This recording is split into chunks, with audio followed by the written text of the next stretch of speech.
एक सवाल है, ईमानदारी से जवाब देना। जब तुम टूटे थे तब कौन सा था?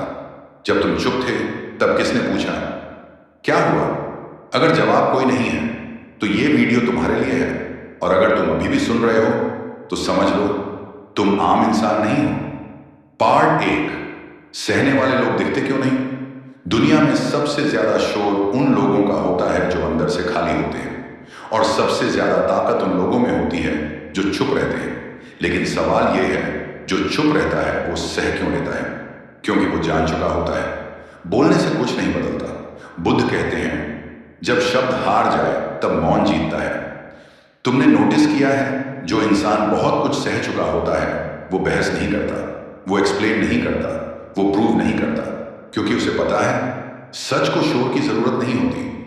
पार्ट 2, सहना कमजोरी नहीं, खतरनाक ट्रेनिंग है। लोग कहते हैं इतना क्यों सहता है? जवाब क्यों नहीं देता? डरपोक है क्या? लेकिन उन्हें क्या पता कि सहना एक अंदरूनी युद्ध होता है। हर बार जब तुम जवाब नहीं देते तुम अपने ईगो को मारते हो। हर बार जब तुम चुप रहते हो तुम अपने गुस्से को काबू में रखते हो। और जो अपने अंदर के दुश्मन को हरा ले उसे बाहर कोई नहीं हरा सकता। जरा सोचो, अगर सहना इतना आसान होता तो हर कोई सह लेता, लेकिन हर कोई नहीं सह पाता क्योंकि सहने के लिए रीढ़ चाहिए। पार्ट 3, बुद्ध ने सहना क्यों सिखाया? बुद्ध राजा थे, ताकत उनके पास थी, सेना उनके पास थी, फिर भी उन्होंने बदला नहीं लिया। क्यों? क्योंकि बुद्ध जानते थे बदला शांति छीन लेता है, और जो अपनी शांति खो दे वो सब कुछ खो देता है। बुद्ध ने कहा जिस आग से तुम दूसरे को जलाना चाहते हो पहले वही आग तुम्हें जलाती है। इसलिए सहना डर की निशानी नहीं है, सहना समझ की निशानी है। पार्ट 4, सहने वाले लोग अकेले क्यों हो जाते हैं? क्योंकि सहने वाले बदल जाते हैं। वो पहले जैसे भोले नहीं रहते, वो हर किसी पर भरोसा नहीं करते, और दुनिया बदले हुए इंसान को पसंद नहीं करती। दुनिया चाहती है तुम वही रहो जिससे उसे फायदा हो, और जिस दिन तुमने खुद को चुन लिया उसी दिन लोग तुम्हें छोड़ देंगे। लेकिन यहीं से असली ताकत पैदा होती है। पार्ट 5, वो रातें जिनके बारे में कोई बात नहीं करता। सहने वाला इंसान दिन में मजबूत दिखता है, लेकिन रात में वो अकेला होता है। उसके सवाल उसी के पास रहते हैं, मैं ही क्यों? मैंने क्या गलती की? क्या मैं गलत हूं? लेकिन वही रातें उसे तैयार करती हैं। बुद्ध कहते हैं अंधेरा ना होता तो दीपक की कीमत न समझ आती।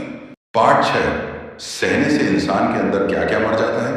ध्यान से सुनो, सहना सिर्फ दर्द झेलना नहीं होता, सहना पुराने इंसान का मरना होता है। जब कोई इंसान बहुत सह लेता है ना, तो उसके अंदर सबसे पहले एक चीज मरती है। लोगों को खुश करने की आदत। पहले वो सोचता है सब ठीक हो जाएगा, सबको समझा लूंगा, सबको साथ लेकर चलूंगा। लेकिन बार बार ठोकर खाने के बाद उसे समझ आता है हर किसी को साथ लेकर नहीं चला जा सकता। फिर धीरे धीरे दूसरी चीज मरती है, अप्रूवल की भूख। अब उसे फर्क नहीं पड़ता कौन क्या सोच रहा है, कौन क्या बोल रहा है, कौन मान रहा है, कौन नहीं। क्योंकि जिसने बहुत सहा होता है उसने ये देख लिया होता है आज तारीफ करने वाला कल ताने मारने वाला भी वही होता है। और फिर सबसे आखिर में मरती है उम्मीद लोगों से, और यही सबसे पेनफुल डेथ होती है, क्योंकि उम्मीद मरते ही इंसान अकेला हो जाता है। लेकिन बुद्ध कहते हैं उम्मीद का अंत दुख का अंत होता है। अब जो इंसान इन तीनों मौतों से गुजर जाता है वो इंसान खतरनाक रूप से शांत हो जाता है। उसके चेहरे पर शोर नहीं होता, लेकिन उसकी आंखों में अनुभव होता है। पार्ट 7, दुनिया शांत इंसान से डरती क्यों है? कभी ध्यान दिया है जो ज्यादा बोलता है उसे कोई सीरियस नहीं लेता, लेकिन जो कम बोलता है उसकी एक लाइन सबको चुप करा देती है। क्यों? क्योंकि शांत इंसान प्रेडिक्ट नहीं किया जा सकता।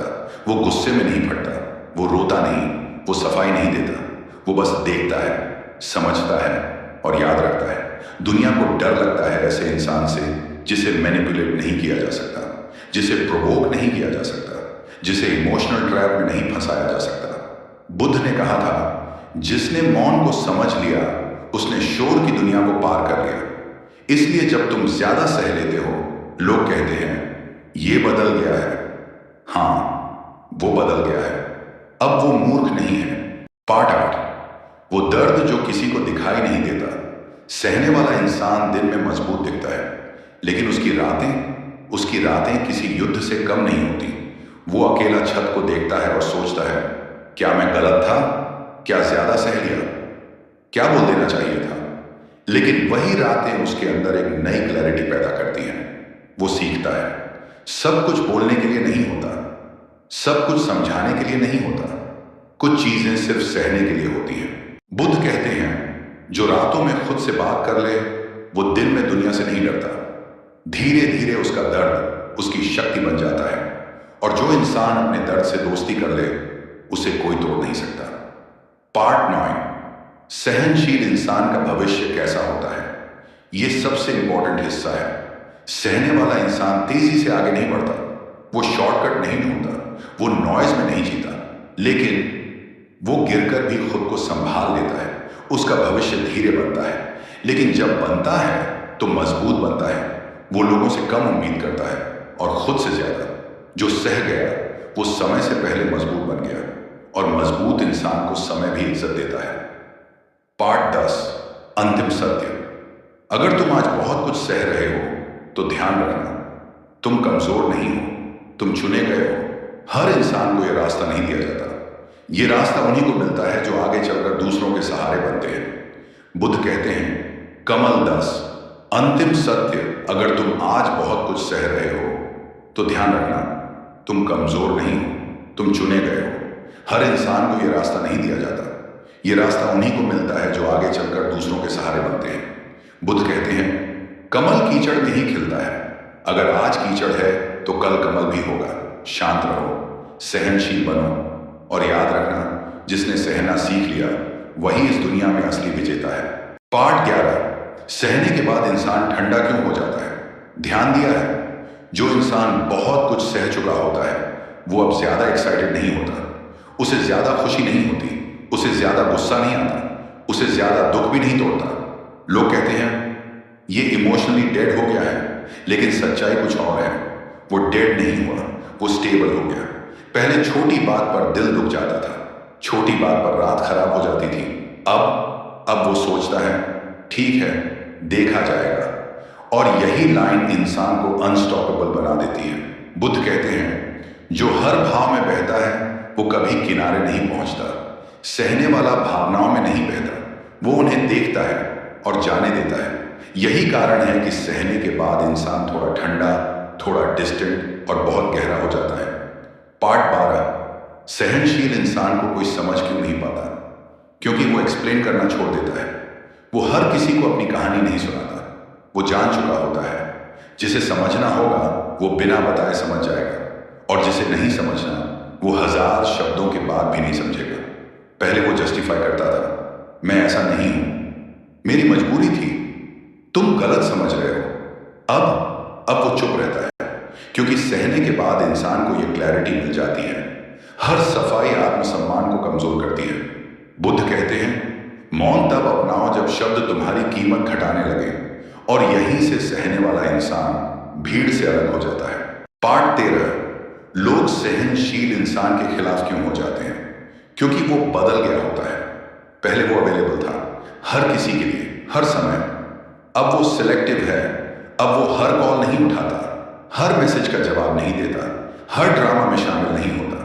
और यही चीज लोगों को चुभती है, क्योंकि दुनिया को चाहिए तुम वैसे ही रहो जैसे पहले थे, कमजोर, कंफ्यूज्ड, डिपेंडेंट। लेकिन जब तुम सहकर मजबूत हो जाते हो ना, तो लोग कहते हैं एटीट्यूड आ गया है। नहीं, एटीट्यूड नहीं आया, सेल्फ रिस्पेक्ट जाग गई है। बुद्ध कहते हैं, जब तक तुम दूसरों की जरूरत हो तब तक तुम अच्छे हो। जिस दिन तुम खुद के लिए खड़े हो गए उसी दिन तुम बुरे बन गए।